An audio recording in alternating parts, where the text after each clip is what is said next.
Hello, welcome to the THC Show. Truth, hope, and change. Three things that we desperately need in this world of ours. And THC is also one of those things that a lot of people desperately need in this world.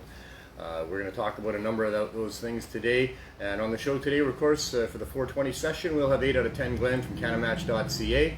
Jerry Martin will be here to talk about his journey towards a court decision at some point, perhaps coming up.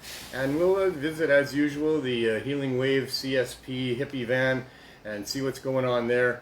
A couple of different updates with respect to communications, but still no license. That continues. The saga for the pursuit of a low barrier access community cannabis store has yet to be approved, and we're 10.5 months into that application. So anyway, punishment. How much do you like punishment? Do you like being punished? Did you like being punished? Punishment typically is something that happens in childhood while you're growing up by parents, some of whom are responsible and clear-headed and doing whatever they're doing for probably the right reasons and sometimes getting the right results. Other times not so much. Other times punishment is unnecessary, unwarranted, unhelpful, and in fact detrimental. There's been movements to try to address how parents treat their children, because after all, these are children, and some parents are good parents and some parents apparently aren't. But most parents are good parents. I think they're at least trying to do the right thing. But I think we all remember, or most of us can remember, punishments. Many times maybe we didn't deserve them, and many times they were a little bit extreme, but that was childhood, and that was growing up. And I always wanted to get out of childhood and grow up so that A, I could drive, but B, because I didn't want to be bullied anymore into behaviors that I didn't agree with or want to do, or I didn't want to be hassled by my parents about things that I wanted to do that they didn't think I should do. My parents were right-wing Protestant Christian people, and so they had lots of ideas about limitations on things that I didn't agree with at the time. So I wanted to get out of their influence and be my own boss and not be bullied anymore and not be punished anymore for stupid things. My dad was a bit unreasonable about lots of different things. It was because of his upbringing and what he had experienced in his life. I love him dearly. I forgive him for all of that. I recognize that he was just trying to be a good dad, and his idea of spare the rod and spoil the child and some other things, styles that he didn't agree with and other things. He came by all of that honestly, so I came to terms with all that. But what I found when I got out of that was that I'm not free of punishment here. I'm not free of a bully, and the bully turns out to be a public servant. People that I'm paying, they're taking money out of my life to serve me, are people that are there to punish me if they don't like some of my behaviors. Now, I'm all good with being punished for things if you deserve to be punished, I guess. I mean, there should be consequences to people that do things that harm other people. If we didn't have any consequences, I don't think that would be right for the people that were even doing the harming, because I think those consequences help a person to feel like maybe there's still a balance, that they can make amends somehow, or that they've paid their penance for what they've done. And so that the point is that public servants, they're not God. They're not right all the time, or even most of the time, it seems, if you look back over history. They're not motivated for the right reasons in the first place. They're not servants of the public as much as they are servants of those who will help them get into those positions where they can make that money and have that influence and make more money and help those people that want to be helped by people in those places and blah, blah, blah, blah, blah. So it's not the role of government to be punishing people, especially for victimless crimes, for crimes where there's no external damage done. It's certainly not and shouldn't be their role, or maybe it is because they've grabbed it and they've taken it for themselves, but really it shouldn't be their role as public servants to be punishing people for your consumption choices, those types of things. A government can educate and tell the truth and encourage through the truth healthy behaviors for people, that's fine. But to dictate and to punish and to use penalties and things like that in those kind of situations. They have no business doing that, and when they do that, and they do that a lot, it causes nothing but troubles, and it's not justice, it's not right, it hurts a lot of people, and that's why we talk about it on this show. That's what this is all about. The attempt to prohibit cannabis over the decades has caused a lot of harm, has cost us a lot of money, and for what? And how and why? When we look into all of that, we find out that the reasons for prohibiting cannabis were economic, not about cannabis being a dangerous commodity that was ever a threat to anybody, except the bottom line profits of organizations, corporations, groups, people that had patents on things that cannabis could otherwise be used for quite easily. And so, unable to control this plant the way they could control other things, it became a threat to the bottom line profits of these groups. So the cannabis is so valuable as a medicine, as an industrial tool, as a textile, and all of the things that it's used for and can be used for, that's why the campaigns against it were launched, and the influence of those groups that launched those campaigns was great. And so a lot of lies were told, and a lot of things happened, and they ended up making cannabis illegal to possess, even small amounts, especially in the United States, mandatory minimums, 3 strikes you're out rules. So many human beings have been penalized and punished by governments around the world for simple possession of cannabis.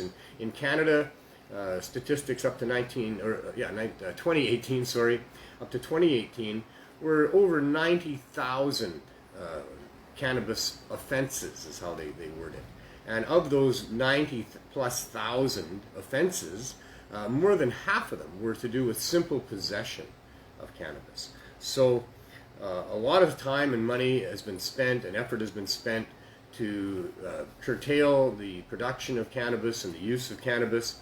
And the model that the government decided they would use on behalf of those corporations that wanted cannabis illegal, not on behalf of people who needed protection from a dangerous plant, but the model that they used is the harm maximization model, where they're just going to figure out how to hurt you as bad as they can if you dare to defy their edicts with respect to possessing, growing, or supplying cannabis.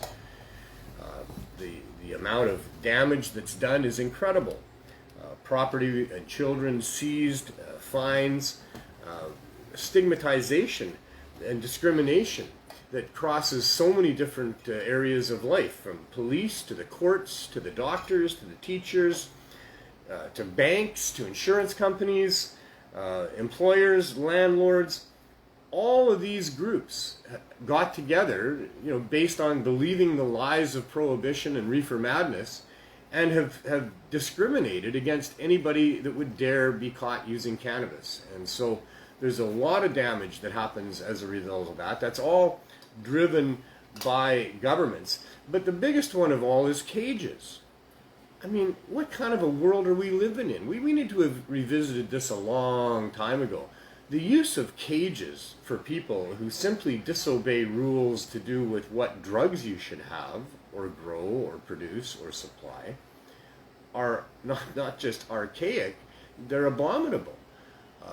Putting someone in a cage is a very, very serious thing to do. We should be very careful about doing that for a couple of different reasons, but mostly there's no benefit to society in doing that.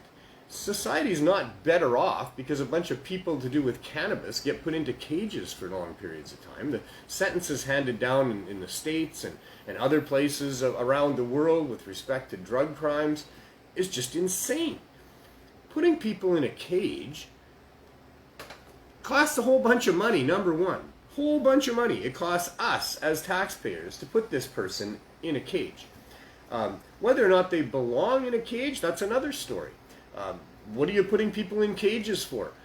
If they repeatedly insist on doing violence to other people, then I think probably they have to spend some time alone, away from other people. That makes sense to me. Making them go to jail because we want some retribution because of some mistake that they made out of desperation most times, maybe in with the wrong crowd, who knows what it is. But putting them in cages doesn't make them better people for society down the road. It costs us a lot of money, and it doesn't get us a better human being. Jail, everybody knows jail is just a school for criminals. That's where you go and learn how to not get caught next time. That's how you go get recruited into gangs. Many times, if you're going for any type of a lengthy sentence, you're coming out with diseases you didn't go in with. Not to mention bruises and smashed egos and who knows what else. But lots of things go bad for people in jail. When you go to jail, even for a small amount of time, you lose your job in most cases. You can't pay your rent and you lose your house in those cases. People don't want to hang around with you in a lot of cases after that. You lose friends, you lose family. People turn their back on you when you're in trouble like that. There's so much harm that comes to people from going to jail. It better be a very, very serious thing.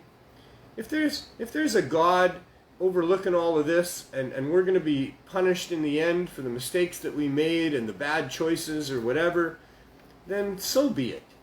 But for public servants to be in that position of Lord and judge and executioner and prisoner and all of that stuff, well, that's very, very serious. And they got to be really, really careful about how they do that. It's not okay. I mean, many of the people that we're serving on the downtown east side of Vancouver that are facing all of these barriers to life in general, but to accessing cannabis and to accessing, some sort of a decent life, I mean, these are people who've been harmed in many cases by the system, by a system that penalizes and punishes people for things that, you don't need to be penalized or punished for, certainly not in the ways that they do, because to ruin your life over having some flowers that you think are medicinal and the government is corrupt and now you're going to be going to jail and losing your job and losing your housing, and there's a lot of people right outside this door that are there because of simple possession of drug charges, cannabis charges. We meet them every day. They tell us their stories. They spent 6 months in jail because of some stupid roadside check where there was a baggie of weed in the back seat or some stupid story. And it was nothing. And the amounts sometimes are just ridiculous. The people that are going to jail for long, long periods of time, we're talking 10 years to life, for their third offense, having a little roach found in their car or in their possession. Who are these people that think that they have the right to punish us like that and make a decision like that?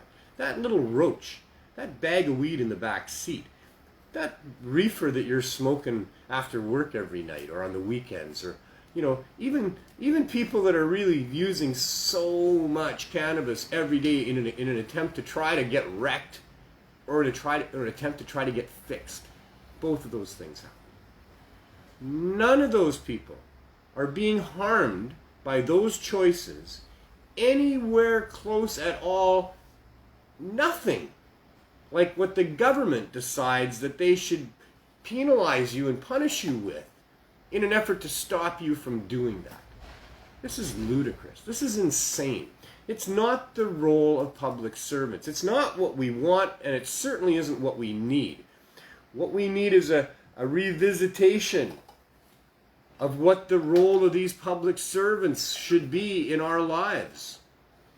Just because we're born into a state of captivity doesn't mean that we need to accept it and stay there. I think that every day you work to get out of it. I think that if we were in some sort of a prison, we'd spend every day thinking about how we could tunnel our way out of there, or how we could figure out how to get out of there. And we're in a situation like that. And it's getting worse, not better. The ability of the government to scrutinize us, to listen in on everything that we say. If you're carrying one of these around and it's on, and maybe even if it's not on, but certainly if it's on, it's recording every single thing that you're saying, that other people are saying to you around you. Who knows how great its scope of ability to record and listen in on, but it might be quite large. Maybe they're hearing conversations on the other side of the room even. Maybe they've got computers and filters that can identify all of that stuff. Maybe But they, you know what, I mean, do you understand what I'm saying here? We're living in a world where there's great forces that have access to us and all of our information and everything about us. And if they decide that there's good reason and we accept that they can lock us down and take away all of our rights, you know, what are we going to do about that? I mean, what would you do about that? I mean, are we going to have armed rebellion in the streets? I mean, resistance would come in many different forms.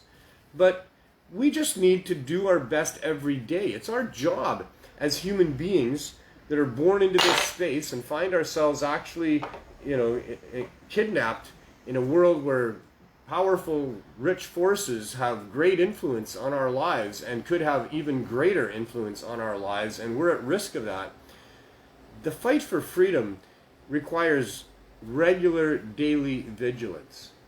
It takes not accepting the more and more and more infringements on our rights until we have none left at all.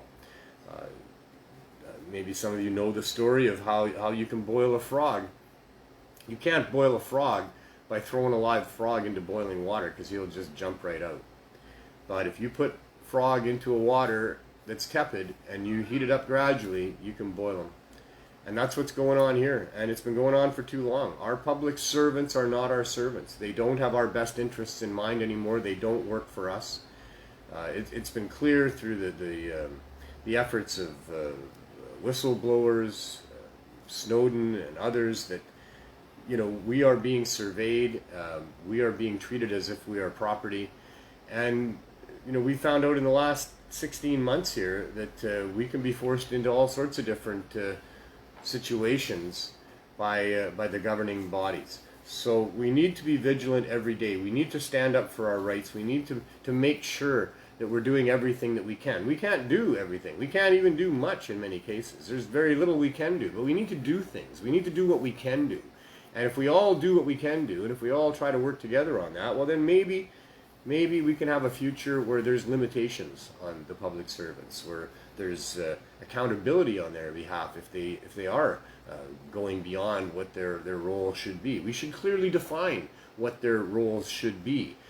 This is not difficult to do. It's only difficult to implement, because we have a system that's designed to continue on with groups getting into those positions where they might be able to make those changes, but not in a position where they'd be motivated to make those changes. So, but we can still overcome that, because I think we can overcome anything. It's 4:19, and that's good, because we need a break every once in a while, and 4:20 is a great time to do that. It happens all around the world. It's always 4:20 somewhere. And Glenn Wells, 8 out of 10 Glenn from CannaMatch.ca, joins me every week on the show for the 4:20 session, and he's here today to help me spark something up. How you doing, Glenn? Good, how are you? I'm very well. I brought you something from Glenn's cannabis closet. All right, and that is right here. Yes. That's right here. But we do have that free giveaway still for Canada's Cannabis Center. I was going to go Cannabis Center. I got it. I know where I am. There we go. Thank you for helping me this week. That's right. Yeah. So, and what is this? This is Dude, Where's My Bike? Dude, Where's My Bike? Yep, it's a Biker Kush cross with Amnesia Haze grown by Beard Brothers. I see. Well, I like Beard Brothers. Yeah, they're my DG, so they're always sending me something nice, right? I had Brad on the show one time. He was a great guest. Yes. And they do really good things as well. Oh, we were up, Isabel and I were up at his place, and she got to swim in the lake there and everything, because they've got their own private lake, and it's got fish in it, trout in it, and everything, right? Wow. So they had fun. He's got some beautiful property up there. Nice. Yeah, so it was really nice to be able to do that. One of these days I'll be open for invites to places like that. In the meantime, I have to stay here until we get our permission. Yeah, really, right? Crazy. But anyways, yeah, Canada's Cannabis Corner. We'll put the link up again. Center, yes. Oh Canada's Cannabis Center. Why did I say corner? Anyways, we'll put the link up. Neil's got it. Same code as last week. Nobody claimed it. Are we going to do that? Yeah, just do it. Just put the code up. All right. All right. So somebody should take advantage of this. Yeah. So we need to find print, but shipping is free if you put this code in. The first person that uses it, not for everybody. Yeah, you want that. Just one person. You really want that. After last week, nobody used the code, but 3 people paid in full. So use the code. That's a pretty good deal. It is a good It's a deal. good It deal. really is a good deal. Yes. Have we given people enough time? Yeah, we got it. Yeah, it's up. Thank you very Alright, much, Neil. He's put it up there for I sure. think there's a couple that are still looking for the pen. If you don't have a pen, you can use the code. It's in the comments. Yeah, okay. It's in the comments It's section. in the comments. So Yeah. there you go. Canada's Cannabis Center, a great place to access meds. Come on, somebody just go there, put the code in, and get free meds. Go there and read what it has to say anyway, because it's a good place to go for such things, and that's one of the ways that we get access these days. Yeah. Is through- Safe, responsible, non-government weed. Yeah, exactly, and we all need that.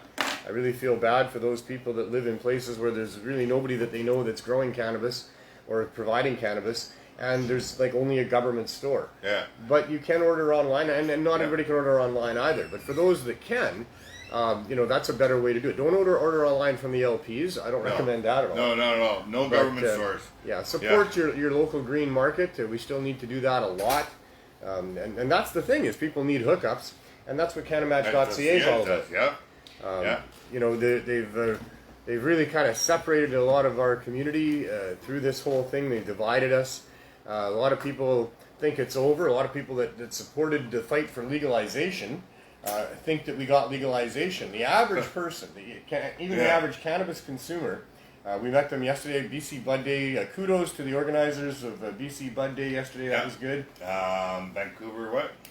Canna Garden, the Canna Garden. Garden people, the 420 Reasons to Stay people. They're the ones that are putting that on. Big Dave and Adeline, and they did a fantastic job. It was great. Yeah, it was great. A real nice vibe going on there. Yeah. Great DJs and music going And on here all we're day going long. to do it again. We're gonna do it. They're gonna do it again. I guess I'm gonna do it again too, because I'm working with them. And, I've been privileged to be asked to be the MC of both of the last two events that they've looked after in the absence of cannabis culture. And they've asked me to, what is it, sponsor? Yeah, you're gonna sponsor the I'll next throw one. in a little bit of money there. I'm not sure what we're gonna call that one yet. We're rolling a number of different Number names 9. around. Rolling nine names around. But because otherwise there'd be nothing between now and April 20th. Yep. And that's gone on every year. That we have the Global Marijuana March, we have Cannabis Day, we have BC Bud Day, and then there's nothing for several months. And the weather's not great when it gets into October, November here, so hard to have an outdoor one. Somebody's smoking some Beard Brothers Afghani Drifter right now. Thank you, Charlotte. That's good. Yeah, so it was a fun day yesterday. It was. Yeah, and I thank you for the opportunity to do my first speech. You were good. That was, And as I told you, it's not really your first speech. You pretty much do one daily. yeah. In front of an audience you just can't see. That's it. And But Mary says you have a nice T-shirt on. It is nice. And I got one too. And you guys can get one of these just for a $10 donation. Yeah, minimum $10 donation to the CSP. All money goes to the CSP. Nobody gets paid for the CSP. Nope. It's all volunteer, all donations. How do they contact you? They can contact me through the Facebook page, Neil I'll put a Magnuson, link. or through the Cannabis Substitution Project page. They can probably contact Glenn. You can contact John Murray. John Murray's mostly the most important person. We can put John. John's been really good I'll tag him in the comments, and then people will know who to go to. There you go. They can come down to the Healing Wave RV. That's a wonderful thing to do. Yep, you got him here at the RV, and you can maybe pick up some non-government meds at the same time, and make a donation. Right? People can make donations. Everything runs on donations. Mm-hmm. Couldn't do what we do without the donators. Without the donators, sure. I know. You had donators yesterday and everything. That was probably really good. Yeah, sure, people put money in the donation box. I mean, the CSP in the RV is in a collaboration with the Healing Wave Low Barrier Access Dispensary, and there are donations that go from there to there. Yeah. We pay the rent, or the Healing Wave pays the rent, and all the rest of that. So the CSP is getting donations on that end. People that support through purchases through the Healing Wave support the CSP in that sense. But the CSP, just about everybody, we have a variety of different ways that we do things with respect to donators. But without those donations, it doesn't function. We couldn't do what we do. We've literally given out almost now 49 million milligrams of high-dose edibles in the 4.5 years that we've been doing this. It's an incredible amount. The numbers are staggering. Every day we give out a large amount. We have 260 or 70 people part of a program. They get 420 milligrams high-dose edibles free every 4 days of their choosing from all the different varieties that we have that are donated to us, and there's a large variety of that. And then there's a bunch of other people that are in the same situation where they need to have high-dose edibles. They're getting themselves off of the opioids or mitigating the circumstances. And they come and they get a free muffin and a free joint every day. You always have something free for the people who don't have any money, be it a joint or a muffin or an edible or something like that. They're really our targets. Yeah. Most of our sales here are a gram. The prices on our gram of weed here are $1 to $6. Yeah. Never over $6. Thanks to some fantastic growers and good people, we've got really good cannabis. Our $6 cannabis is the best you're going to find. Yeah, I was looking at it yesterday. It was really good. Somebody's asking me if it's $10 or 10 pounds. I'm going Canadian, 10 Canadian. Yeah. Pounds being like the English money, British yes. form of money. or 10 good pounds of weed. Yeah, or 10 good pounds for a t-shirt, yeah. Mary says that it would take her 3 days to get here, but Mary, I happen to be coming to Ontario next week. Next Wednesday I will be there, a week tomorrow. What's she saying about taking 3 days to get here? She wants a t-shirt really bad. So Mary, if you're still there... She wants it so bad she's going to drive here to get it? She said it would take her 3 days to get here. See, it would take me 3 days to get there. I'm not sure. I think that means that she's not coming. Yes, yeah. I think that's what I'm suggesting is maybe I could bring a t-shirt to her. You can. If you want to meet me in Hamilton, or maybe we can meet halfway, I'll have Isabel with me next week. I'll be there from Wednesday till Tuesday. Reach out to me here, or send me a message, let me know yes or no, and I could put one in my suitcase for you from Neil. So I'm willing to help out that way. Yeah, they're very nice. Yes. They're very nice. I think they're styling. Yeah. You guys should get one. $10 donation. They look great under your hoodie in the fall. William Hicks wants one from the Hicks band. The people are singing. Nice. So awesome, sounds great. She says, "There we go." So always willing to help and make somebody smile. I mean, I'll do it now. Shout out to Mary. Yes. Mary McCarty was our head baker here in Vancouver for quite a while with the CSP. I had to go back to London, Ontario, but she couldn't get the CSP out of her heart, and so she started one over there. This is her 16th week now of handing out high-dose edibles. I think she said you did 150 today. Yeah. She does it every Tuesday there at 420 Elizabeth Street in London, Ontario. Usually she has 200, but this is right after Welfare Week or something. People got their money, she said, and you can always tell. And we can tell that here too. We always have been able to. It's when people are hurting, when they don't have money, that they come and get help. And that's exactly what we want. That's what exactly we're looking for, do, is to help people when they're in trouble like that. So good on Mary for doing that. 16 weeks of handing out care packs.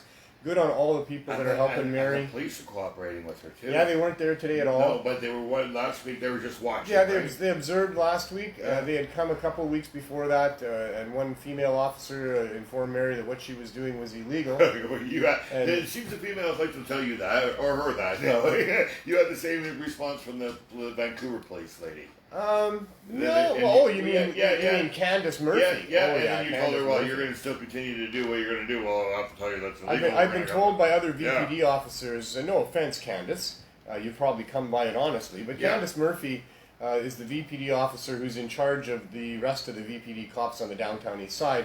And in a conversation with me, after their anti-vending team had raided us in the RV 2 weeks after we had got evicted from the store, took all of our stuff, and then I, made a fuss about it, and one of the deputy chiefs in the Vancouver Police Department on our behalf looked into it, had Candace call me, and having heard the whole story about, we were 3.5 years at Vandu, long lineups of people getting care packs of high-dose edibles. In the rain and the cold. There was all of that. The reports done by Dr. M.J. Malloy, the other studies that came out that prompted the City Council in Vancouver to vote unanimously to support low barrier access to cannabis, and how we had a meeting with them, and they knew we were going to get a storefront and open up, and then they were going to support us. but the licensing department would not support us until we got approval from Health Canada. So we put in an application, it's now 10.5 months ago,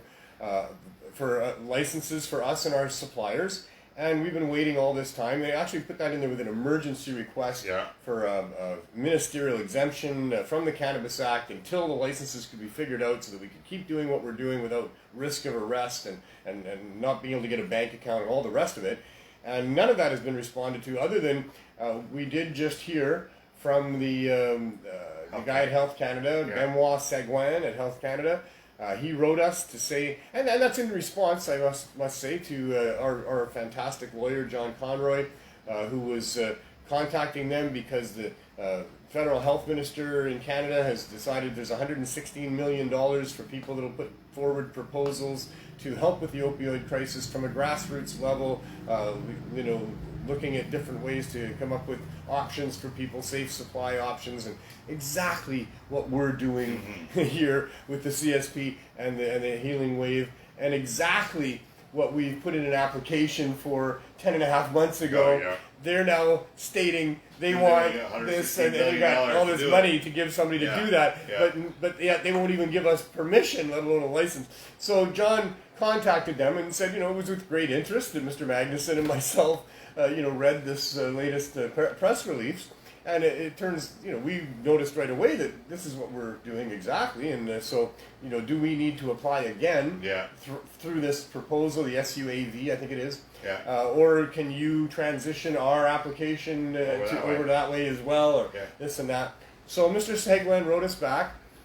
He really didn't give us an answer to any of that, but he did tell us that we should continue to be patient, that he said that his team works hard on our application every day and has since they received it 10.5 months ago. Wow. That every day they're working hard, and he mentioned it was complicated. And Mr. Seguin, sir, it is not complicated. It is easy. We have no trouble securing what we need in the way of safe cannabis to help people get off of a very deadly situation with the tainted drug supply. It's not hard. It's not complicated. If it's not about economics, it's not hard. It's easy. If you're only concerned about economics, I can understand your dilemma. Not wanting to have cannabis available at reasonable prices even. I mean, even what we have, it's $6 a gram. Not reasonable based on plant being a plant, whatever. Reasonable maybe in our case because the grower of our particular $6 gram is so good that and puts so much money into producing what he produces that perhaps $6 isn't an outrageous price for it at a gram, based on how valuable it is for people. But it could also be grown a lot cheaper, and the government should be not only allowing that, but ensuring that. They should make sure that poor people, that sick people can have good quality cannabis, like they deserve to have. And there are people that would grow cannabis and not charge hundreds of dollars. Hello, Cato. How's my boy? Cato makes an appearance. He's such a good cat. The cat he came really back. is. This is a very special cat. He's very, very smart, and he does what he's told most of the time. He's a good boy. For the kitchenette. So anyway, that happened. He's asked us to just continue to wait. So that's good that they're working on it every day. And, maybe one of these days. In fact, I have 100% faith that one of these days, somehow. One of these days. That could be a long time or it could be a short time. I always like to say we're one day closer today to getting it. Yeah. And that's got to happen. Because they have to allow the sick people of Canada to be able to have a plant. The only reason it's not available cheap for people is government interference and corruption. That's the only reason. People can still grow expensive cannabis, and people will still buy expensive cannabis. That's fine. That's great. Love that. But to not allow the poor people to have cannabis supplied to them that is equally safe. It might not be trimmed as nice. It might not be grown under expensive equipment as much.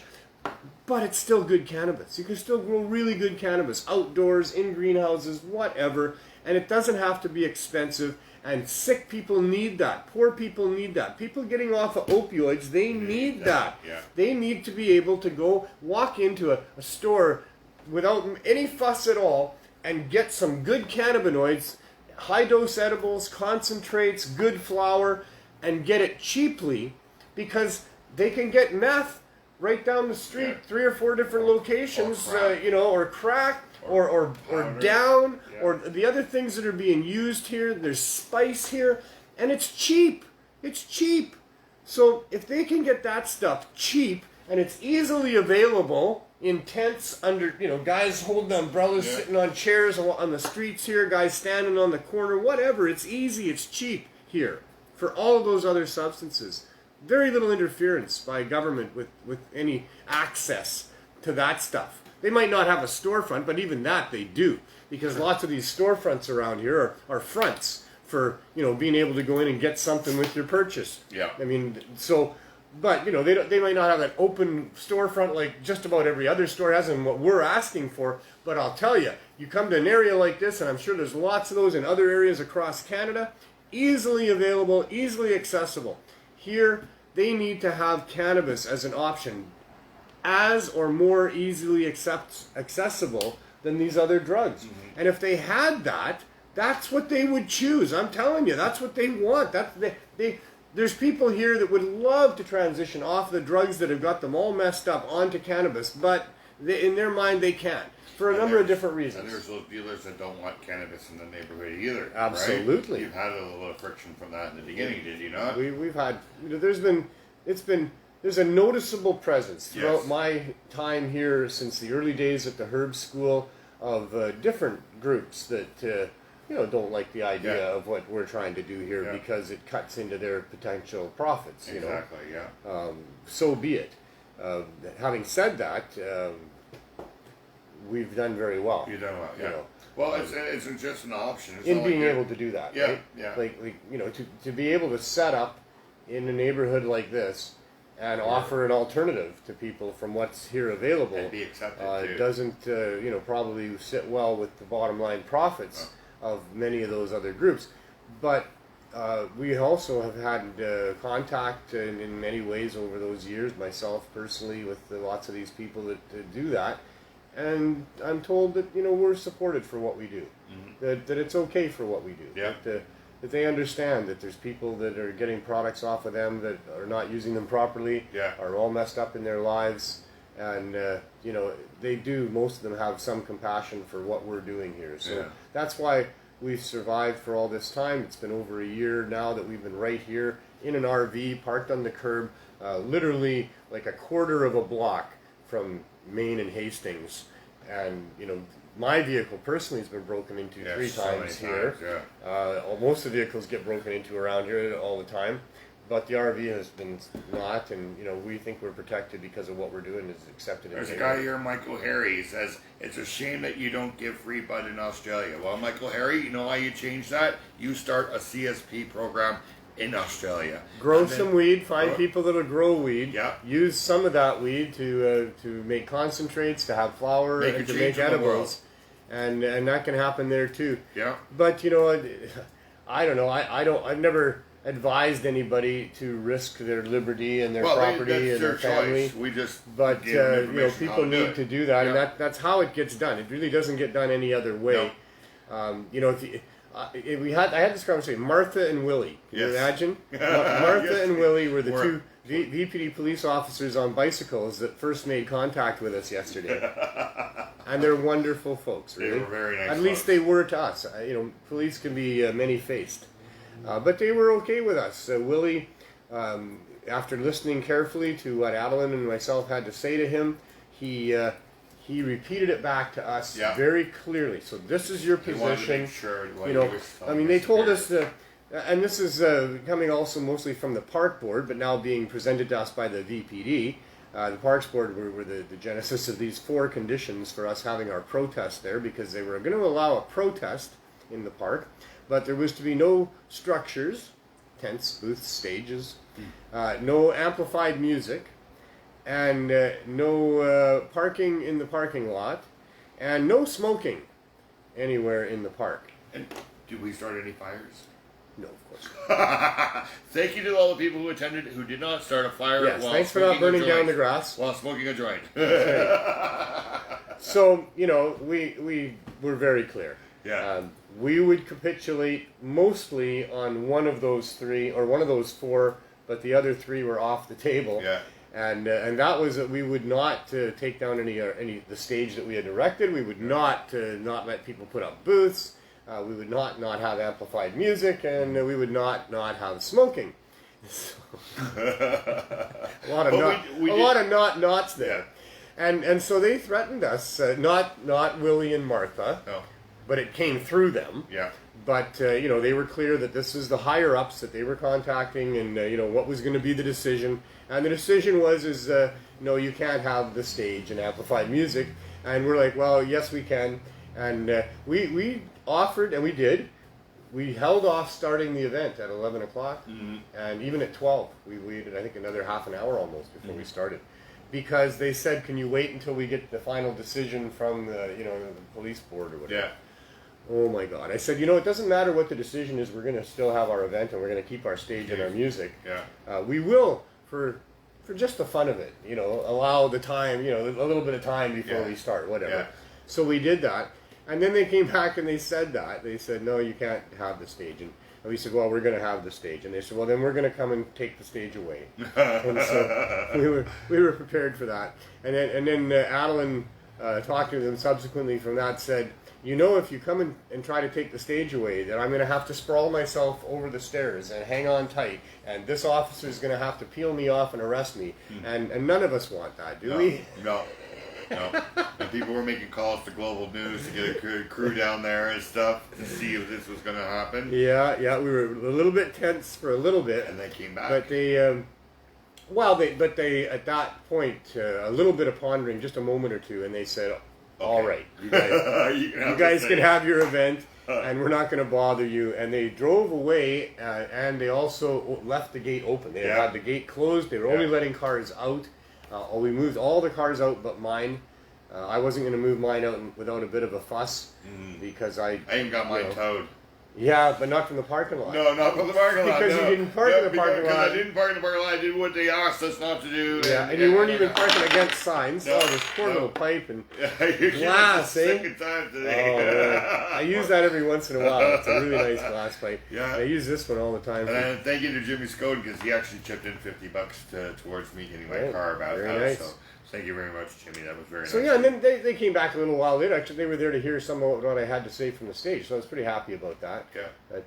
And they talked to us afterwards. They were very really friendly. nice. Yeah, very nice cops. He said you could have had a couple of bad ones, but we were lucky to get Willie and Martha. Yeah, Willie and Martha were really good, and Hank was good too. He was the guy with the 3 stripes on his arm that came down, and you know, he was okay too. Yeah. So and then they had, I think we were blocking the bike path a little bit. There was people standing around in there a little bit too much. And so at one point they sent in 3 ATVs. Now these are big ATVs.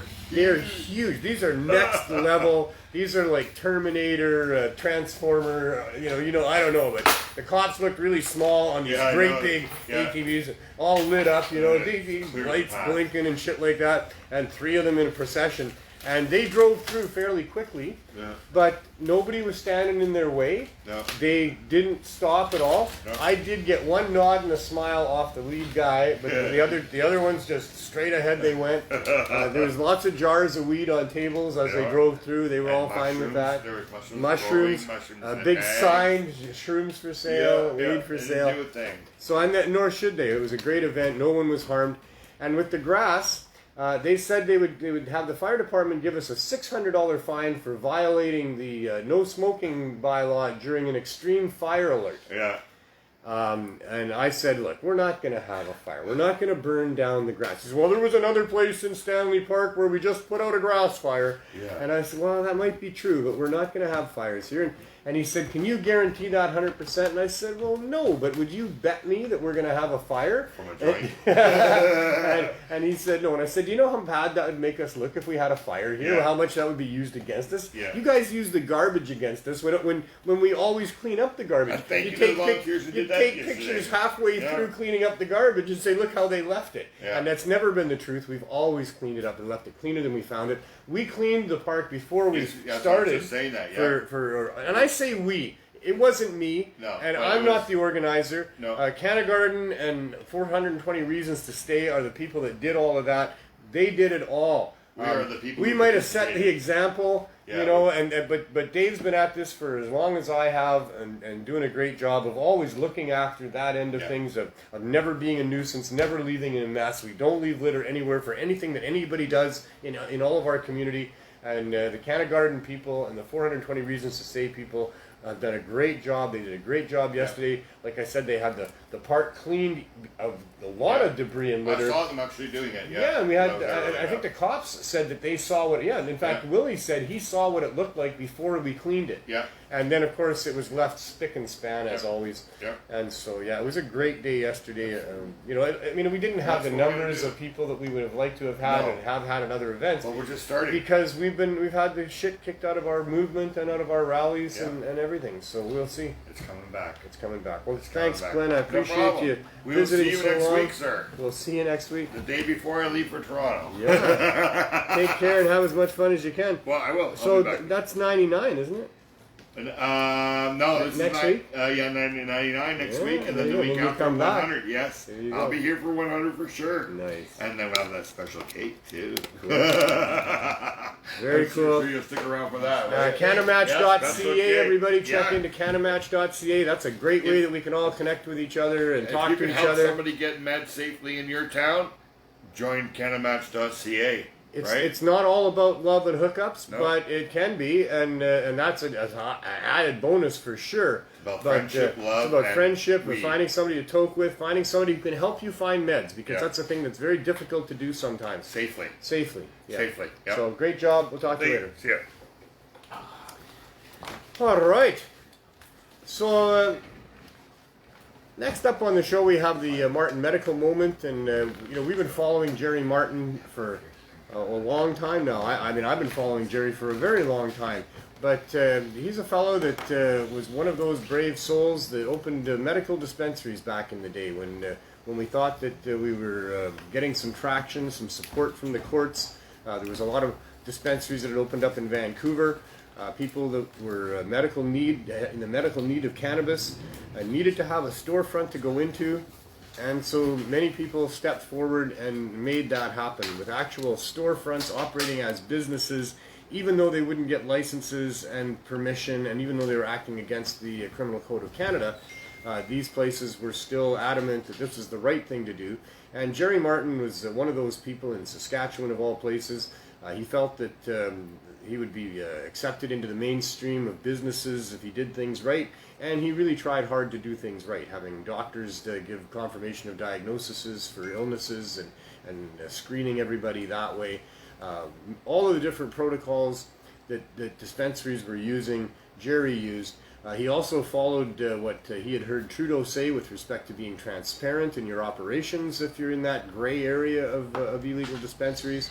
And Jerry did all of that as well. And not only that, but he was really concerned about being a contributing member of his community, and became even known as the King of Compassion because of all of the good that he did both in his community and in the activist community here. Things like helping kids get to camp, supplying equipment for the firemen, and on that list goes. So Jerry did all of that. But when we got legalization, and even though Trudeau had said that legalization was going to mean that people using for medical purposes would have easy access to cannabis and they wouldn't have to worry about it anymore, that certainly was not the case. And in fact, there was a huge campaign, millions of Canadian tax dollars wasted on enforcement against these medical cannabis dispensaries, those that wouldn't voluntarily turn over into non-medical recreation government adult use stores. Those dispensaries were acted against and forced out of business in most cases. There's still a few of them operating, but they're always under threat. They're being fined. There's all kinds of repercussions if they don't follow the government Cannabis Act at this point. In Jerry's case, being told to shut down the dispensary by Health Canada because of legalization was not an option and would not be for any dispensary owner. You've got, in Jerry's case, 1,000 people that were clients of his there. Most of the people in the town, many people from surrounding towns coming and getting relief from seriously debilitating conditions. And how do you tell those people that they can't get access anymore? That you're not going to supply them with their meds anymore because the government told you that you can't. Even though before the government told you that you couldn't, the government had told you that you couldn't. And you never were legal in the first place. And now you're just still illegal if you continue to do what you're doing, just like you've been for all that time. Who would stop doing that? You couldn't do that. You wouldn't capitulate with the government that wanted you to hurt those people. They obviously don't understand how much good you're doing in your community. They're obviously blinded by something going on. There's something not right. But nobody, and I mean nobody that I've ever met in my life that ran a dispensary would ever voluntarily just close down because the government sent them a letter. They don't do it. It never happened. They were all forced out of business. They were all threatened to the point where they had no more choice. The landlords were threatened. That's how they did it. Because no dispensary owner that was illegal in the first place, helping hundreds and thousands of people, and in some cases tens of thousands of people, get access to a life-saving medicine that's improving their lives, giving them back their lives in many cases.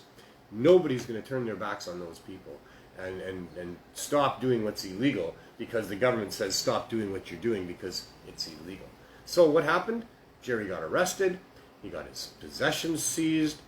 He's been threatened with all kinds of different lengths of incarceration and offered all kinds of horrible deals to plead guilty. And all of this stuff's been going on for over 4.5 years, coming up on 5 years in November. Finally got a day in court through an audio-visual hookup with a judge, with 3 co-applicants launching a constitutional challenge against the government for not providing reasonable access to people that need cannabis for medical purposes and easy access to medical cannabis through storefronts. And so that's now happened. He's had his day in court, but we can't really talk too much about that because there's a publication ban, which also doesn't make a lot of sense, but not much the government does make a lot of sense. And we'll see what happens with all that. But in the meantime, Jerry's doing other things. And one of the things he does is comes on the show, and he's here waiting patiently for me to get this introduction out of the way.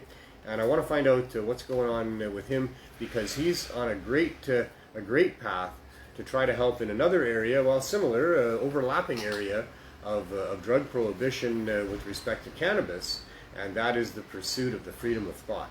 So, Jerry Martin, where are you, sir? Are you able to come in here? Was my timing good? What's going on? Stuff. Okay. You have fun yesterday? Yeah. It was a good event, eh? Yeah. I thought so too. And truck's still running good? Yeah. You still got people pulling you over to see what's All going the on? time, yeah. I keep a bunch of microdelic samples in there to check out the windows. Check out the Stop windows, signs. eh? Oh yeah, people right at stop signs. They come running up to your window. Red Hey, how is lights. Yeah, that? man, got a sample. Nice. It's a really cool looking truck, and it's a really cool pursuit. A very, very necessary pursuit. Freedom of thought. Yeah. Who would have thought that we would need to have, a real movement towards freedom of thought? And the only reason we didn't think that is because everybody was drunk. Right. That's my opinion. Yeah, well, I think it's a really good time with COVID and things like that, with the lockdown and That's right. They're going to lock you in your house. Yeah. That's why they made cannabis an essential service. Yeah. They're going to lock you in your house. Yeah. At least you need some weed to smoke. Yeah. Well, that's what they do with alcohol, right? And alcohol too. Keep fucked up. And psychedelics. Yeah. If you've got time on your hands, like whoever gets locked up in their house for long enough to, take a little trip at home. Yeah, exactly. If we all want to, but we're all living busy lives. You got to sort of carve out a Saturday night, afternoon, evening sort of thing out on a lake somewhere with a few friends to do that type of thing. And not everybody has that kind of time. It's a difficult thing to schedule. Now all of a sudden, stay at home. You got nothing to do. You sit in your backyard around your little pool there or whatever. And the government's still going to tell you can't do some mushrooms. I did that last night. I know lots of people do it, but you're risking your liberty. in doing it, which is ludicrous. Hey, buddy. It's so ludicrous. You know, when you think about it, like, we're like frogs in water that's near boiling because they've been turning it up gradually for a long time on us. Myself, just like everybody else, born into this world where my parents taught me, you know, go along to get along. You know, do as you're told. Right. Don't rock the boat. Yeah, because otherwise you'll be a target. You know, just obey. You know, don't break the law. They said things like render unto Caesar that which is Caesar's, and you know, and God places people in these positions of authority, and we should just do what we're told.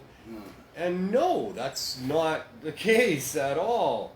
You know, and here finally, you know, I wake up and realize a number of different things. Like when I read The Emperor Wears No Clothes, I've been smoking weed for a long time.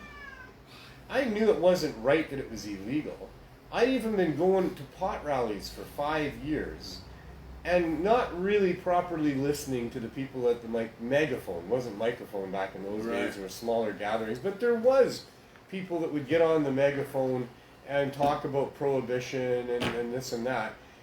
And, you know, I'd be playing hacky sack with my son and his friends, you know, smoking a joint, sort of half-ass listening. Yeah, for sure. But I wouldn't really, I remember, I would hear something about, so we need to legalize weed, you know, and then I'd be, yeah, you know, go, yay, you know. But I didn't really pay much attention to some of the real good details that were being presented to us, the truths at that time. I don't know why.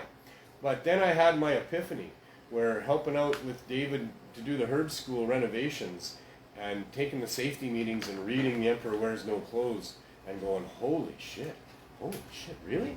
And then David filling in the blanks, you know, about, you know, this is how this happened, this is how this happened. And The Emperor Wears No Clothes, if you haven't read it, it's a fantastic book. It's complete with not only references, but the excerpts from the encyclopedias and the sources printed right out in the back third of the book. And all of it shows so clearly this conspiracy against this amazing plant. It's been used for thousands of years, for hundreds and thousands of uses, and all because they wanted to control medicine, fuel, you know, those sorts of things. And man, I had to cry my eyes out, and I had this big epiphany, and I went, holy shit, the corporate elite are willing to starve babies to death for money, and it's all about greed and corruption. And now, here recently, because of you, I've really wrapped my brain a little bit around the whole idea of what's this prohibition really about? And when it's about psychedelics, what is this? Why? You know, because what it is how you think. For sure, yeah, absolutely, yeah. Giving people different opportunities to think different ways. You know, most major inventions, people have been on something like LSD or Steve Jobs or, you know.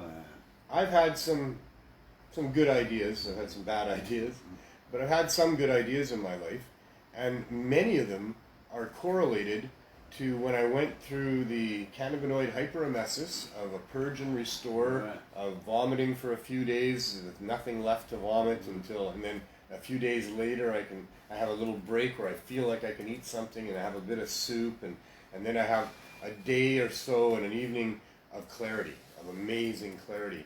And especially if, you know, once I feel good for that day, I have my first puff in 7 to 10 days of some good cannabis. And it only takes a couple of puffs. My mind starts going, you know, oh yeah, for sure. And before I know it, I'm contacting people, I'm getting shit done. We got this new project, and a lot of that's tied to that. And, you know. I like the microdosing for that as well, you know.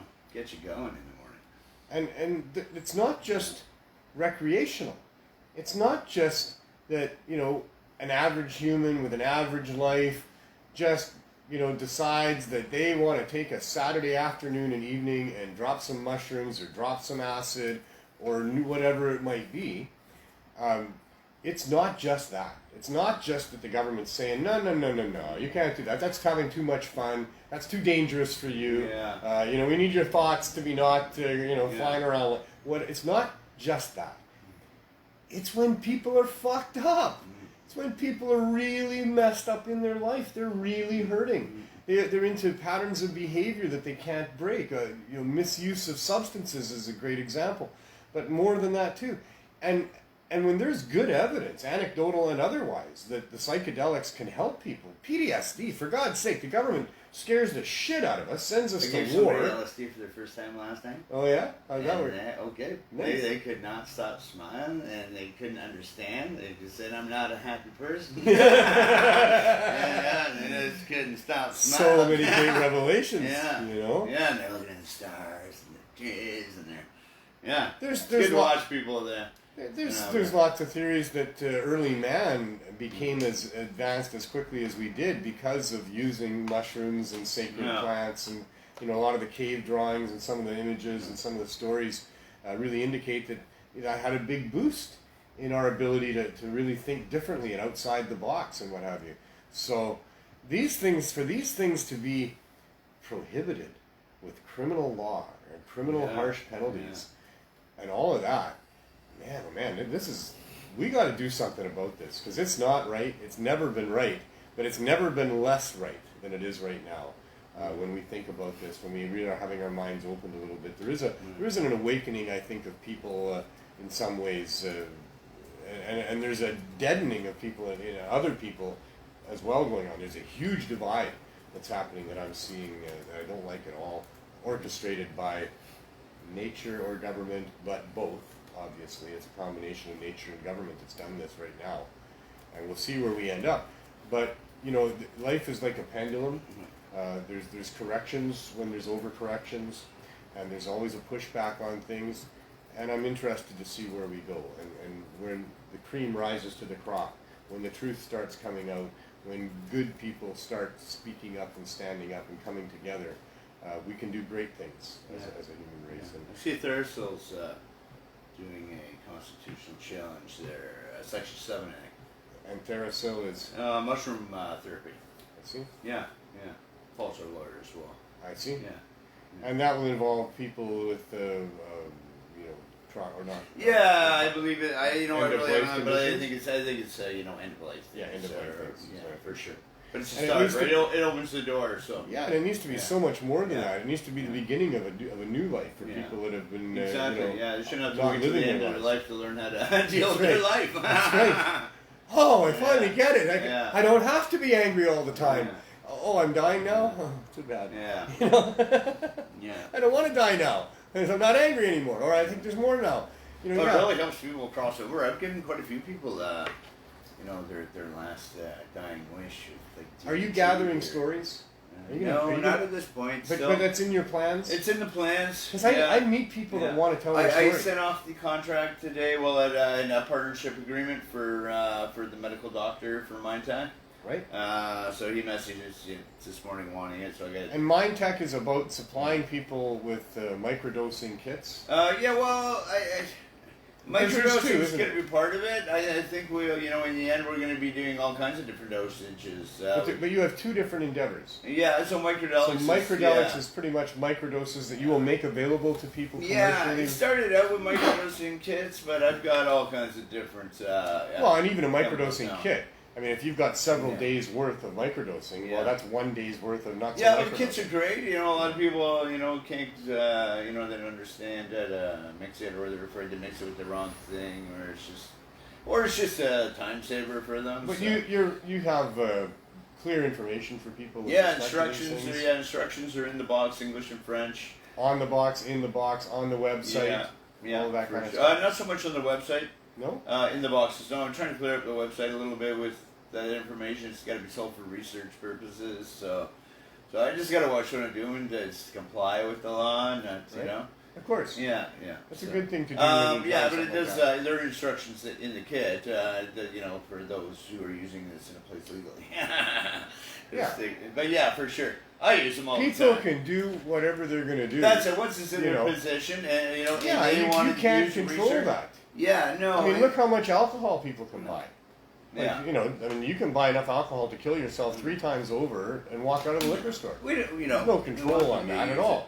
I mean, the only control on that is I don't know what it is. Do they even say on alcohol bottles you shouldn't probably drink more than this amount or anything like that? Do they have warnings on alcohol? No, I don't think so. Only at. I don't even And think you see, that, that's the one where the government profits on the sale of alcohol. Yeah. And the statistics with alcohol, if you look at it, I mean, it causes a lot of That's problems. true. I don't really see any warnings on how much to consume or what's dangerous to consume or none of that, eh? None of that. Yeah, it's really odd. It is odd. Yeah. Because people kill themselves with alcohol Well, like all regularly. the time, yeah. There's hundreds of people every year Yeah. that just drink too much and die from that. And then there's related to alcohol deaths, and that's a much huger amount of people. But there's not a lot of warnings. There's some.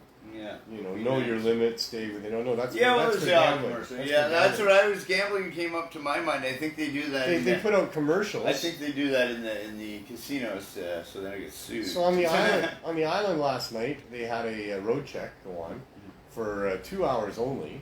They had to stop it after 2 hours because all of the officers were involved with mountains of paperwork because they caught 14 people driving impaired in 2 hours and towed 14 vehicles last night. Wow, all in week? 2 hours. I don't think any of it was weed. Good. I'd be surprised. Yeah. I don't think. Yeah, it's pretty weed friendly over There there. might so. be, but they didn't say so. Yeah, I'd be wow, really surprised. 14, eh? 14.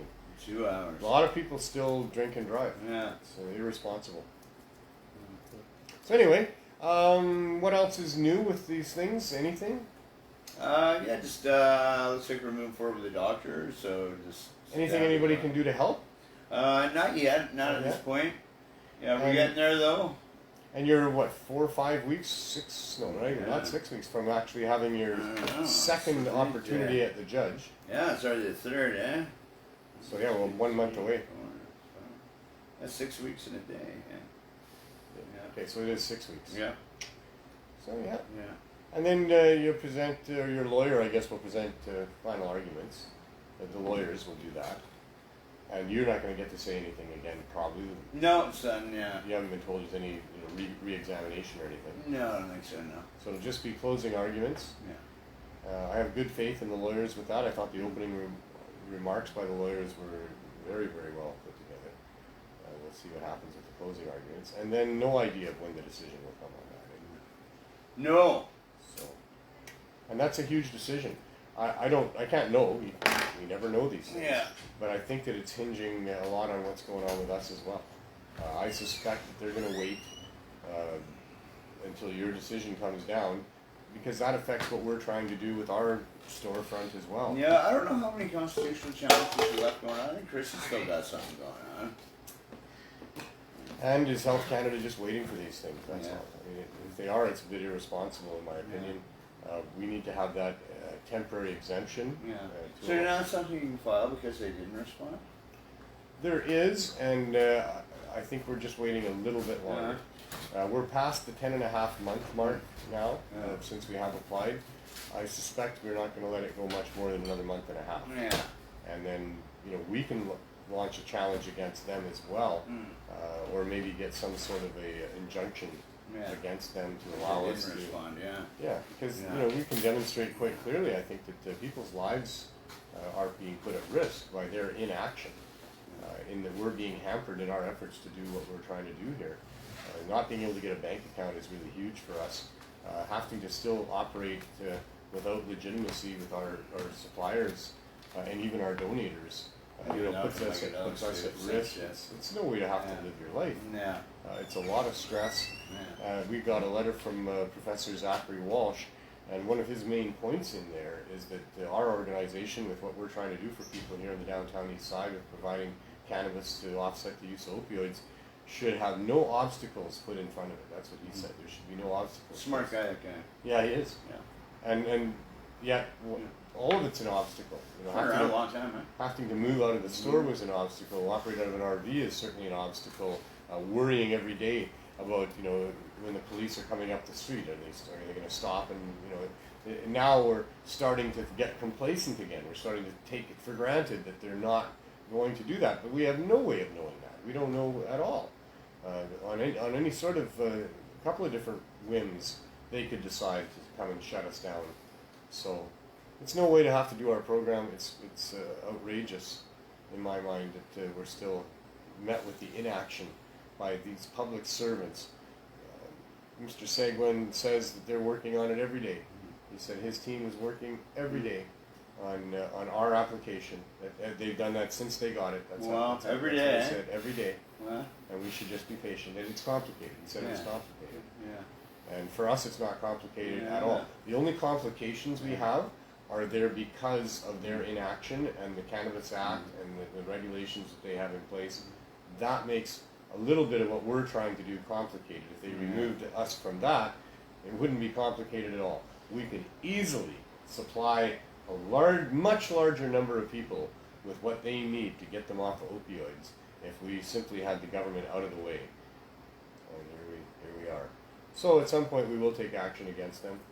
I don't know what that means yet, but I'm not wanting to do that, right? I mean, just like with the police yesterday, with their threats and things like that. They said, if you don't take that stage down and stop the FIU, there will be consequences. I said, well, then there will be consequences for those who put on the consequences. And he said, well, no, there won't. I said, oh yeah, there will. Because we have public opinion that we can affect. We have social media. We have the mainstream media. We've got lots of ways to provide you with some consequences if you're going to tear down our stage when you don't tear down the stages of these other groups that are doing whatever they're doing in the parks, And oh, Willie and Martha, they were good. And I mentioned earlier about Martha. I get her mindset. Mine is, and I told her that. I said, we're good people here. We believe we're good people here. We're breaking laws on purpose. Like their big thing was there's people selling cannabis here. And I said, of course there is. That's our main number one protest. That's our civil disobedience. That's the law we break, where we hurt no one and we demonstrate that people should be able to sell cannabis. And they didn't like that very much. And I said, look, we're good people. We're breaking these laws because these laws are wrong, and good people break bad laws. And I just knew it when I said it, that from her side of the fence, she believes the complete opposite of that. She believes good people obey the laws until they get changed. But the truth is, they don't get changed. Yeah, it's fucked up, Yeah, they don't get changed unless somebody breaks them. It's always some sort of Tom disobedience. I guess, you say that? There's probably ways that's been said. I mean, certainly about good people breaking bad laws, and it's our response. And I told her, I said, it's our responsibility. On a T-shirt I was going to wear to court. Yeah. No, absolutely, and it's just two opposite ways of looking at what should happen here. But you can only wait so long and have so many people hurt and have before the inaction of government becomes something you have to say something about. That's why you and I do what we do. You can't just let this happen anymore. I feel like that guy that they had the movie about way back when he yelled out his hotel window, I'm mad as hell and I'm not going to take it anymore. I got to that point, back in with the herd school, and I've had that come to that point a few times since then as well. I'm mad as hell and I'm not going to take this. We got to do something about this. Something's got to be done, So anyway, here we are, and maybe we'll make a difference down the road. Anything else before I wrap this up? You're just waiting for the court thing while you change the laws for thought. Yeah, just doing that, working on, this and that. Really Freedom of thought. Really not paying much attention to it now. Yeah, just gotta wait. Can't now, do right? much. Yeah, I'll drive myself mad. Yeah, only two types of things in life. Those you can change and those you can't. And most of what you can change is within yourself. It's not in the external world. And so, you can't change a lot about what things happen, but you can change a lot about what you think about things that happen and how you respond to things that happen. So, I think you've done the right thing. You hung in there, man. Thank you so much. You got your day in court. You said your piece. You said it well. Now it's up to a judge to take that and make the right decision with it, and not just what you had to say, but with what Pat had to say and the other people that were putting in their affidavits, the ones we got to hear. Like, we didn't get to hear everything, right? Like, we didn't get to hear your whole affidavit at all. Alls we got was, in your affidavit, you said this, and what did you mean by that? Right. And then you would explain, why and da-da-da.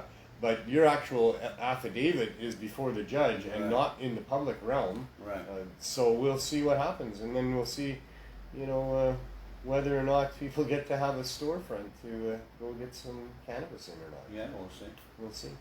And if we don't, let's just pack up and stop. See you in a couple of years.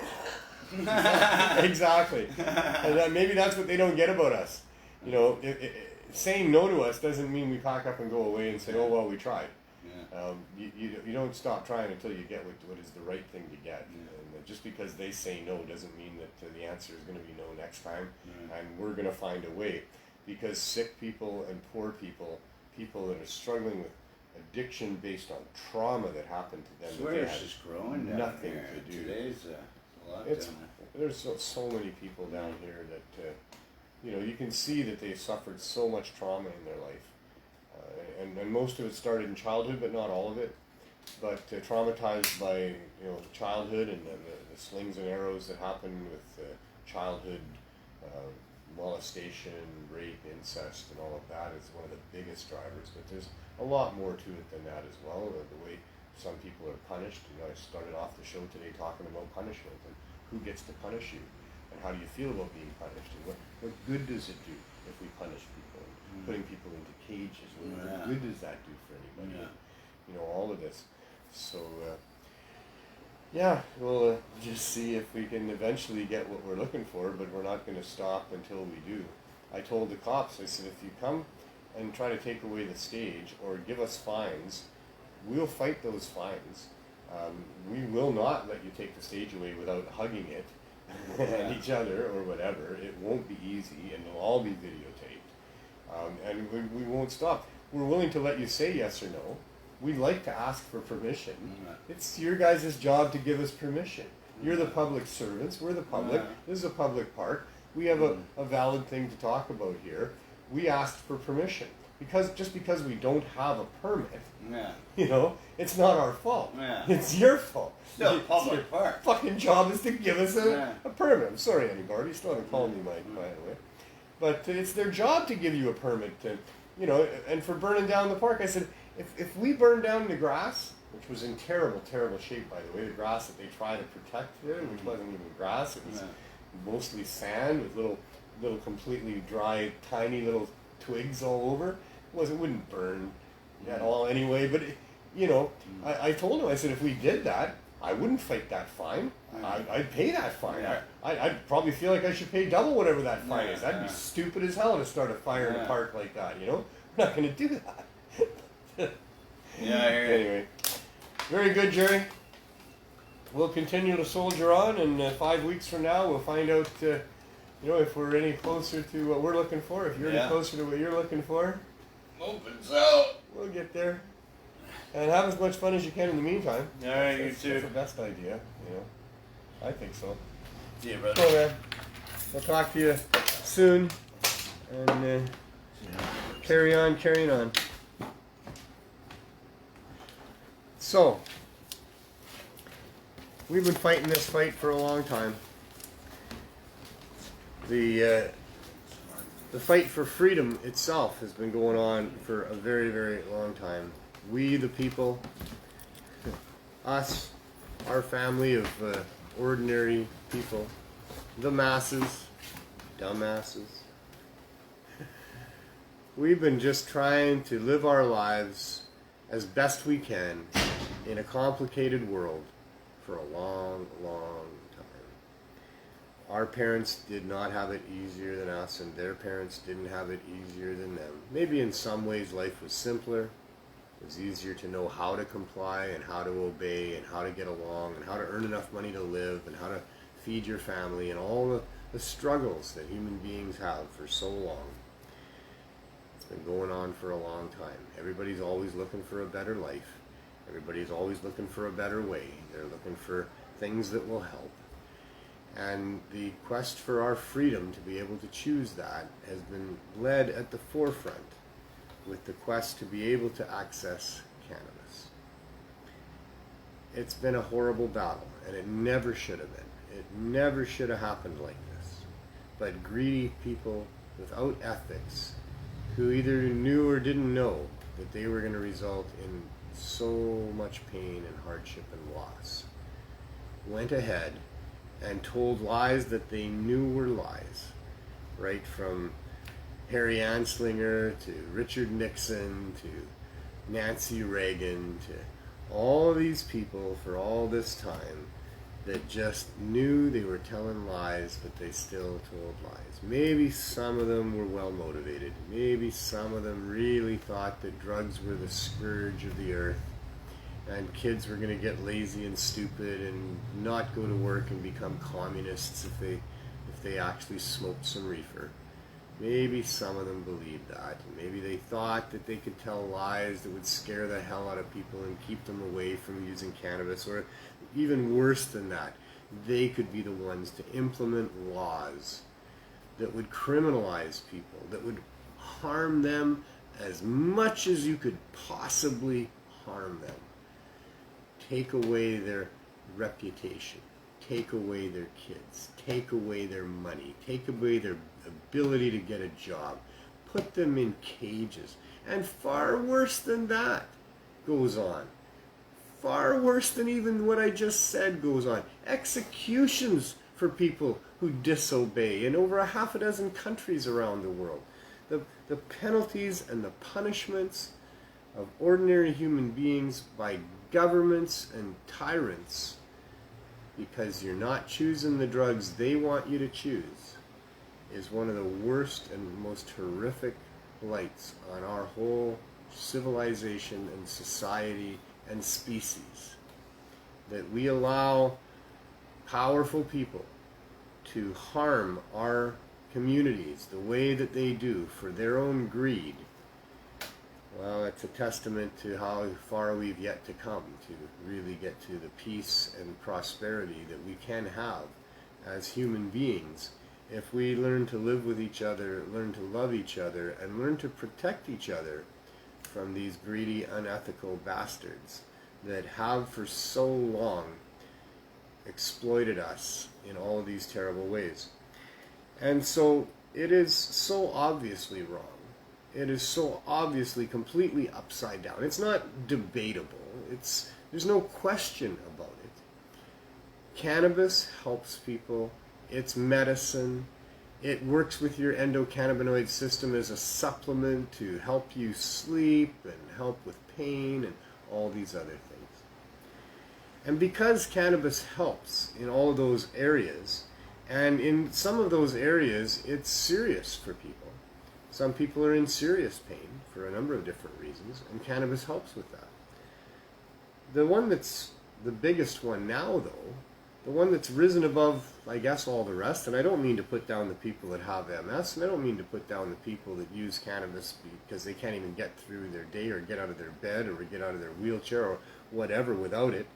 But the one that's risen above all of that recently in the last 6 years here is this epidemic of deaths from using poisoned drugs. Now, there was always an epidemic of deaths from using drugs, most of it alcohol, tobacco, and legal pharmaceuticals. Actually, the opioids, even the street drugs, certainly not ever cannabis, but none of those drugs ever killed too many people. But in the last 6 years, the death toll has been huge. The amount of the different demographics that the deaths cut across has been incredible as people from all walks of life are suffering the loss of their family members who have decided to use these illegal substances and died, most of them usually alone, away from the sight of their friends, family, community, and in many cases people didn't even have a clue. So that happens and is happening and has continued to escalate and increase and happen over the last 6 years. And it's been demonstrated clearly that cannabis helps with the drivers of addiction, in that it helps people with the pain that they're in, that are causing them to need to use the drugs to deal with the pain. It helps them with the depression that they might be suffering that's causing them to want to use these drugs. It helps with all these different drivers. It helps people sleep, which is huge if people can't sleep properly, and the resulting mental issues that stem from that. Cannabis helps people. Cannabis dramatically helps people. Cannabis is one of the very few things in the form of high-dose edibles that will help somebody get through the stage of withdrawal off of those hard drugs. The biggest barrier to quitting hard drugs is withdrawal. And cannabis is proven to be effective in helping people get through that. And for substituting the use of those substances after getting off of them. So with that being the case, with the governments being front and center involved in restricting access, in over-regulating to the point of it not being available to sick people, poor people, and daily users, this now becomes one of the biggest crimes in our world. And one of the biggest issues that we have to put forward to say this is wrong, this is opposite of what should be happening. You should be making sure people have easy access to cannabis for the purposes of serious medical conditions and for getting off of opioids and for whatever other reason a human being might decide to use it. This is the best reason we've ever had. And yet here we are, 6 years into this epidemic. 4.5 years ago, we started demonstrating the efficacy and safety of cannabis as a way to get through withdrawal. And we proved it week after week after week for 3.5 years, twice a week for the last 2.5 of those years, with the Cannabis Substitution Program, where we went to VANDU, the Vancouver Area Network of Drug Users, who were gracious enough to allow us to use their property. And we could have a huge lineup of hundreds of people twice a week, hand out care packs of high-dose edibles, and then to move from there to the storefront, to move from the storefront to the RV because of lack of support from the federal government. And now it's been almost 4.5 years. Another week, it'll be 4.5 years. Almost 40 million milligrams of high-dose cannabis edibles has been handed out to people during that time. The project of handing it out to people lining up at VANDU evolved into a program when we moved into the storefront and now the RV, where we have hundreds of people, almost 300 people, that get high-dose edibles, 420 milligrams of their choosing every 4 days, and many others that we help out as well with the program. And yet here we are, still waiting for permission, feeling under threat every day, wishing that we could do more good than we're doing by allowing us to be operating out of the storefront, having a license, getting a bank account, getting legitimacy so people would donate to us more than they do. We get enough, but we get barely enough. We would get a lot more if we could be a legitimate organization with a license to do what we're doing, with approval from all 3 levels of government, to be able to save people's lives here where it's needed the very most, and all across Canada and North America, and for that matter the world. This is one of the solutions to this epidemic of overdose deaths that needs to be embraced by government. And we're not going to stop until it is.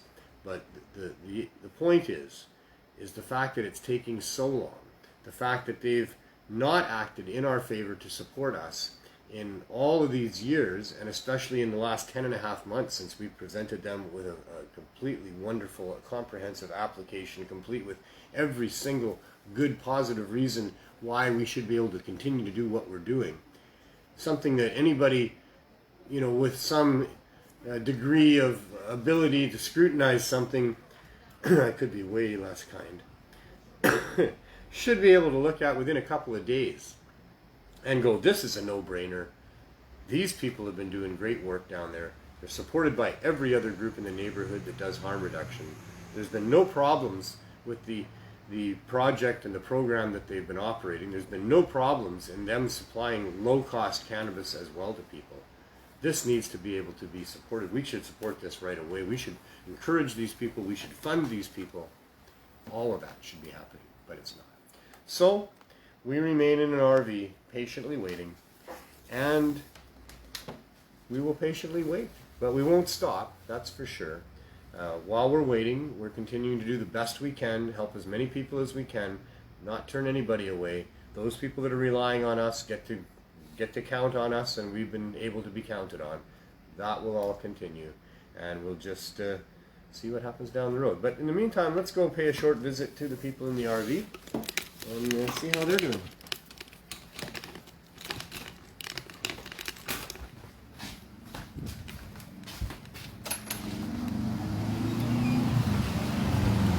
It's another very warm and beautiful day in Vancouver. Got a little bit of smoke from fires that are happening a little bit north of us and east of us. And it's been hot for a long time. We had just a sprinkling of rain the other evening, but nothing to do anything with here. I think we've now set a new record for how long it's been between rainfall. So that's all taken its toll for sure on the neighborhood and on our staff being out in an non-air conditioned RV. But we're soldiering on for sure. There's Jen. Hi, Jen. I'm going to go talk to Andrew before somebody comes and bothers him at the door there. And then I'll be back. So this is the RV where people come to get the cannabis substitution high-dose edibles. Let's let Andrew tell you what we got going on here. How you doing, Andrew? How's it going on another warm day? He's the gnome that lives in the RV here and gets to I'm stand up. warm here because of the government's acts. You can't complain, Andrew, because I can't complain, but you're wearing a toque. You can't. I wear a toque all year round. You can't be there complaining about being too warm wearing a toque. Hey, I'm right here. I'm right here giving out 420. I can complain. I have the right to. You have the right to complain. When I'm out here on the street in a camper doing this, I have the right to say what I feel like and how I feel. All right. But it's a good day. It's not the government's fault that you decide to wear a toque even on the hottest of days. No, it's not. It's the government's fault. It's the government's fault that we're out here doing this when we could be in a nice air-conditioned place, right? Wow. But we're doing the best we can here. All right. And everything's the good. people at home are going to start demanding that you show them your balding head, you know. That's okay. That's okay. You want to see So what do you got today? I got some of this.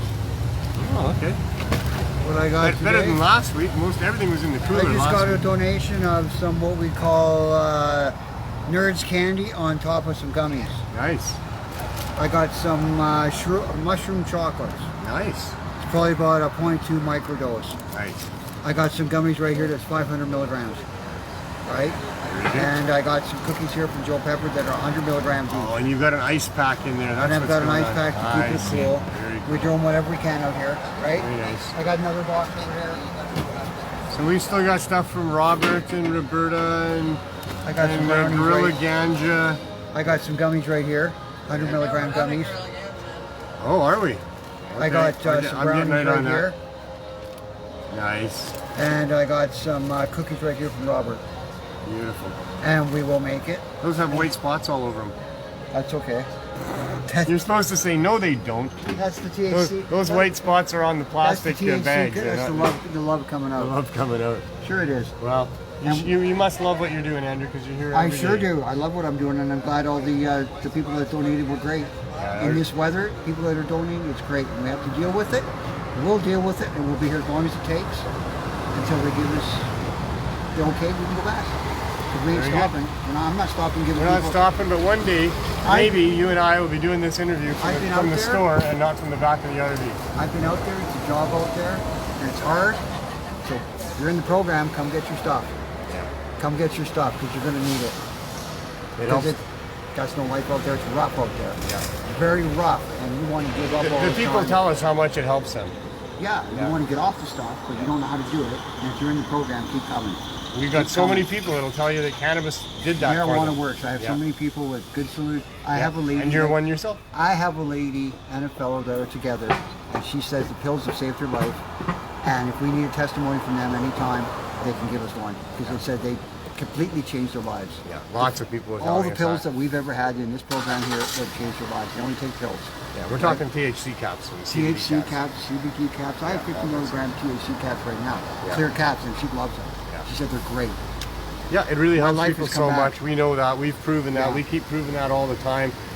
There's no need to keep proving it any longer. No. There's no need to not let us do what we're doing. Yeah. What we're doing for us is not complicated, other than the complications put there by government. Yeah, but exactly. Other than that, we got this figured out. It's not hard to do. No, it's not. People want to support what we're doing. And we can coordinate it all. It's not hard to do. And we're good. And we can keep everything safe if safety is the issue. It shouldn't be the issue. These are people that are at risk of dying. So we have an option where they're not ever going to be at risk of dying. No, but we test everything that comes through here. We have all the testing equipment to test things with. So, you know, we can do this. We just need the government to get out of the way if they can't help us. That's all. Yeah, exactly.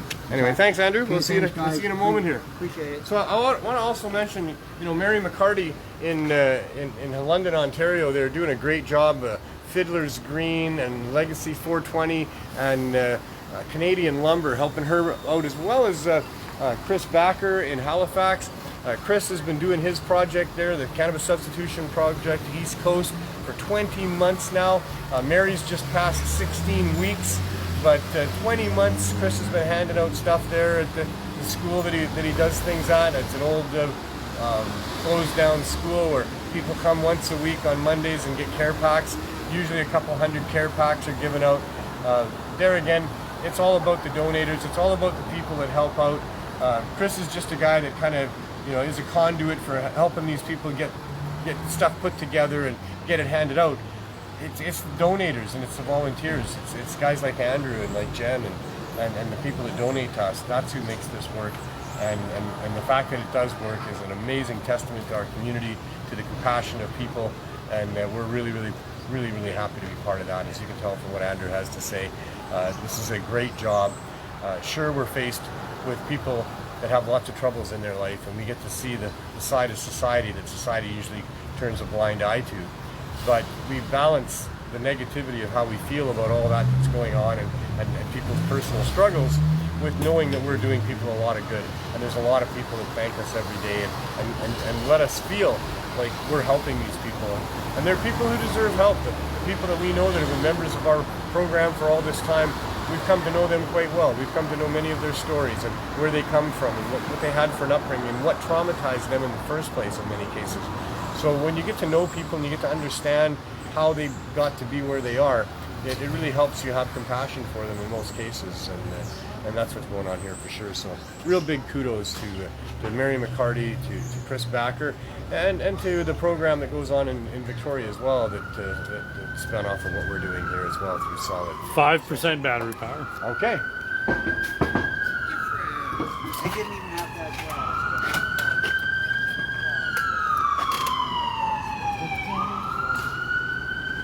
All right, you people. What do you got to say now?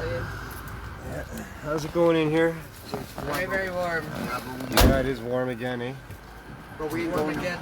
we're not going anywhere. Oh, Warm or not, we're still here serving the Big people. bud in the back. is there? Yeah, you just pass it right there. I decided to pull this out there. Playing with my Grinch fingers. Nice, eh? Beautiful. Man, oh man. Nice stuff. People come here for nice stuff. They've been coming here for nice stuff for a while. I don't know if some people think that because our weed is inexpensive and our shatter is half the price or less than that of what it is out there in the world, that it must be an inferior quality, but it's the opposite. The people that help us really care. They care about what the product that they're putting out is, and they care about helping us get good products to people. And so that's what we've been doing. And we'd like everybody to come down and help us. If you're in the area, come on down, see what we're doing, meet us here, and purchase some good cannabis and some good cannabinoids. If you're purchasing cannabinoids somewhere else, you might want to just see what we have available here, because I'm pretty sure that wherever it is that you're purchasing it, other than maybe from private sources where maybe there's better deals going on.